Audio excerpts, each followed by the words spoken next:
வணக்கம் உறவுகளே! நாங்க இன்னைக்கு வெள்ளரி பழ ஜூஸ் தான் அடிக்க போறோம். சரியான வெயில். அதால இந்த வெள்ளரி பழ ஜூஸ் காலையில ஒரு 10 மணிக்கு குடிச்சோம்னு சொன்னா நல்லா இருக்கும் உடம்புக்கும். சின்ன பிள்ளைகளுக்கும் மிகவும் நல்லது. பார்த்தீங்கன்னா, நல்லா பழுத்து அப்படியே உடைஞ்சிட்டு நானும் ஃப்ரிட்ஜுக்கு வச்சிருந்தேன்னா, டேஸ்ட்டா இருக்கும். எனக்கு மிகவும் பிடித்தது வெள்ளரி பழ ஜூஸ்ண்டா மிகவும் பிடிக்கும். நானும் டவுனுக்கு போன நேரம் கண்டதும் வேண்டிட்டேன். அப்போ வேண்டி 2 பழம் வேண்டினேன்னா, இங்கே பாருங்க இப்படி பழுத்துட்டேன்னு சொல்லி என்ன பழம் என்று பார்த்தீங்கன்னா உறவுகளே, இதுதான் வெள்ளரி பழம். நிறைய பேருக்கு தெரியாம இருக்கும். வெள்ளரி பழ ஜூஸ் மிகவும் வெயில் காலத்துல குடிக்கணும், நல்லா இருக்கும். இங்க பாருங்க நல்லா பழுத்துட்டுது. இங்க பாத்தீங்களா, சின்ன இந்த விதையெல்லாம் எடுத்துட்டு தான் நாங்க ஜூஸ் அடிக்கணும். ஓகே, பழம் எல்லாம் நான் எடுத்துட்டேன். அந்த விதையெல்லாம் எடுத்து கிளீன் பண்ணி எடுத்தேன். பார்த்தீங்கன்னா வெள்ளரி பழம் ஜூஸ் அடிக்க போறேன்.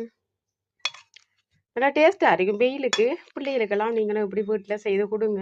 எனக்கு ஜூஸ்லேயே மிகவும் பிடிச்சதுன்னு சொன்னால் வெள்ளரி பழ ஜூஸ் தான் மிகவும் பிடிச்சது. நல்லா டேஸ்ட்டாக இருக்கும். கொஞ்சமாக சீனி போட்டு அவங்களுக்கு தேவை என்று சொன்னால் கொஞ்சமாக மில்க் சேர்க்கலாம்.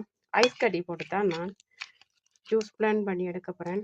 இங்கே பாருங்கள், நானும் வெள்ளரி பழ ஜூஸ் ரெடி ஆகிட்டு நீ குடிக்கிறதுக்கு இருக்கிறோம். காலையிலே இப்போ வெயில் காலம் தானே, அதால் கட்டாயம் ஏதோ ஒரு ஜூஸ் குடிக்கணும்.